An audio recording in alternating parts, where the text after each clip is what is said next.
Hello viewers, welcome to chef Santosh Raj kitchen.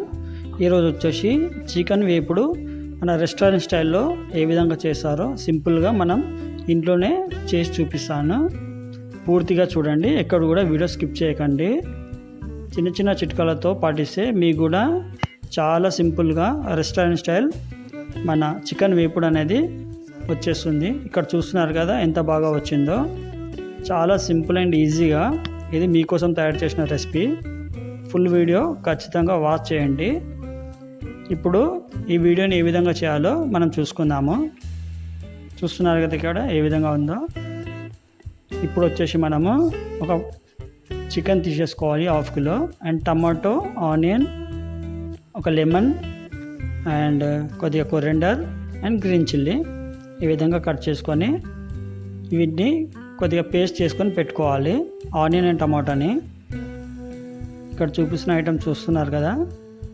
ఇప్పుడు ఒక pan పెట్టేసుకొని అందులో 2 టేబుల్ స్పూన్ అంతా ఆయిల్ వేసేసుకోవాలి. అందులో వేసుకొని మంచిగా హీట్ అవ్వాలి ఆయిల్ అనేది, లేదంటే ప్యాన్కు మొత్తం పట్టేసుకుంటుంది. ఈ విధంగా ఇక్కడ చూపిస్తున్నట్లు గరం మసాలా వేసుకొని మంచిగా ఫ్రై అయిన తర్వాత మంచిగా వాష్ చేసుకున్న చికెన్ని ఈ విధంగా ఆయిల్లో నీట్గా డీప్ ఫ్రై చేసుకోవాలి. రెస్టారెంట్లలో ఇదే విధంగా డీప్ ఫ్రై చేస్తారు, లేదంటే నార్మల్గా మన వాటర్ బాయిలింగ్ ఉంటుంది కదా, ఆ విధంగా బాయిల్ చేసి పక్కన పెట్టుకుంటారు. ఇక్కడ చూసిన విధంగా కొద్దిగంత సాల్ట్, దీన్ని నార్మల్గా సీజనింగ్ అంటారు. దీన్ని నార్మల్గా ముందే కలిపి పెట్టుకోవచ్చు, లేదంటే ఇలా ఆయిల్లో కూడా సీజనింగ్ చేసుకోవచ్చు. కొద్దిగంత పసుపు వేస్తున్నాను, అండ్ కొద్దిగంత కారం పొడి కూడా ఇందులో వేస్తున్నాను. ఇక్కడ చూపిస్తున్న విధంగా చేస్తే మీరు పర్ఫెక్ట్గా చికెన్ ఫ్రై అనేది వస్తుంది. ఈ విధంగా చేసి ఏమవుతుందంటే పీసెస్కి మసాలా అనేది మంచిగా పట్టుకుంటుంది, స్పైసెస్ అనేది పట్టుకుంటుంది, లేదంటే చికెన్ అంతా చప్పగా అనిపిస్తుంది. ఈ విధంగా వేసి మంచిగా రోస్ట్ చేసేసుకోవాలి చికెన్ని. ఇక్కడ కనిపిస్తున్నట్లుగా రోస్ట్ చేసేసుకొని ఒక బౌల్లో తీసి పక్కన పెట్టేసుకోవాలి. చికెన్ అనేది మంచిగా కలర్ రావాలన్నమాట, లేదంటే మనకు వేపుడుకు మంచిగా సెట్ అవ్వదు. ఇక్కడ చూపించిన విధంగా చూస్తున్నారు కదా, ఈ విధంగా చేసుకోవాలి. ఎనీథింగ్ వేపుడు అంటే మటన్ కూడా ఇదే విధంగా ఇలా వేపుకోవాలి. అండ్ సేమ్ ఆయిల్లో, మిగిలిన ఆయిల్ ఉంది కదా, అదే ఆయిల్లో కొద్దిగా పేస్ట్ పట్టుకున్నటువంటి ఆనియన్ని, మన పేస్టే కాదు, ఒకవేళ మీరు సన్నంగా కట్ చేయాలనుకుంటే సన్నంగా కట్ చేసి కూడా ఈ విధంగా నీట్గా ఆయిల్లో, అదే ఆయిల్లో కలుపుకోవాలి. అది కొద్దిగా ఫ్రై అయిపోయిన తర్వాత టమాటాని కూడా లైట్గా పేస్ట్ పట్టేసుకొని ఇక్కడ చూపిస్తున్న విధంగా వేసేసుకోవాలి. ఇది ఇలా వేసుకోవడం వల్ల ఏమవుతుందంటే మనకు ముక్కకు పట్టుకునే విధంగా గ్రేవీ లాగా తయారవుతుంది. ఈ విధంగా ఒక్క దగ్గరకు వచ్చిన తర్వాత కొద్దిగా పచ్చిమిరపకాయలు ఇప్పుడు వేయాలి ఇందులో. ఈ విధంగా వేసి ఇప్పుడు మళ్ళీ స్పైసెస్,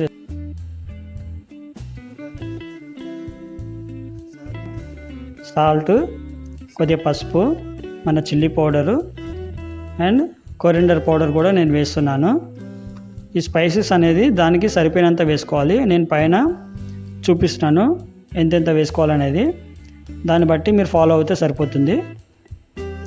ఈ విధంగా వేసుకొని నీట్గా కలుపుకోవాలి. ఇలా ఒక్క దగ్గరికి వచ్చిన తర్వాత మంచిగా కట్ చేసుకున్నట్టు కొత్తిమీర వేసుకోవాలి. కొత్తిమీర వేసుకొని నీట్గా కలుపుకోవాలి. చూశారు కదా, ఇలా ఒక్క దగ్గరికి గుజ్జులాగా రావాలన్నమాట పేస్ట్ అంతా. ఈ విధంగా కలుపుకున్న తర్వాత ఇప్పుడు ఇందులోకి మనం ముందుగానే ఫ్రై చేసి పెట్టుకున్నటువంటి చికెన్ ఉంది కదా, అది ఇక్కడ వేసి నీట్గా కలుపుకోవాలి.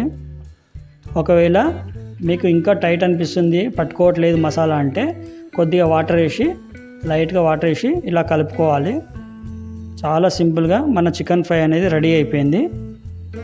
చాలా సింపుల్ అండి, ఇంట్లో కూడా ట్రై చేయండి. అండ్ మీకు ఏ విధంగా వచ్చిందో నాకు కామెంట్ రూపంలో పెట్టండి. మీకు ఇలాంటి వీడియోస్ ఇంకా కావాలంటే ఖచ్చితంగా నా ఛానల్ని సబ్స్క్రైబ్ చేసుకోండి. అండ్ మీకు నచ్చినట్లయితే మీ ఫ్రెండ్స్తో కూడా షేర్ చేయండి. చూడండి, రెస్టారెంట్ స్టైల్ చికెన్ ఫ్రై, మనం తెలుగులో వేపుడు కూడా అంటాము. చాలా సింపుల్ అండి. ఈ విధంగా చేసుకుంటే చాలా టేస్టీగా అండ్ మన బ్యాచిలర్ బాబ్లకు కూడా స్టఫింగ్ లాగా కూడా సూపర్గా ఉంటుంది. చపాతీ అండ్ పూరి ఇట్లాంటి వాటికి కూడా మంచి కాంబినేషన్. ఖచ్చితంగా ఇంట్లో ట్రై చేయండి.